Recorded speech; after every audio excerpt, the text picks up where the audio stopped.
शुभ्र आशेचं चांदणं, शुभांशु शुक्लांची अंतराळवारी। नमस्कार मंडळी, आपल्या भारताचा एक सुपुत्र ग्रुप कॅप्टन शुभांशु शुक्ला 41 वर्षांनंतर अंतराळात झेपावले।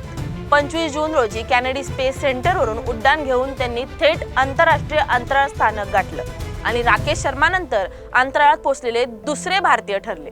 पण ही केवळ भ्रमंती नव्हती, ही होती भारताच्या गगनयान मोहिमेसाठी वैज्ञानिक वाटचाल।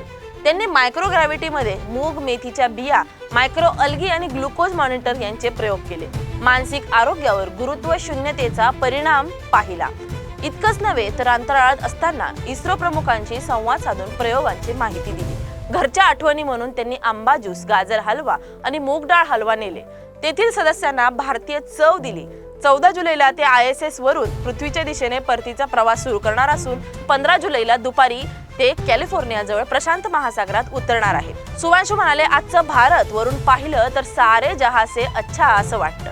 हे शब्द हृदयात कोरले गेले। त्यांनी अंतराळात देशाचा झेंडा फडकवला आणि कोट्यावधी भारतीयांच्या स्वप्नांना आकाशाची दिशा दिली। आता त्यांच्या विजयी वापसीची वाट पाहूया।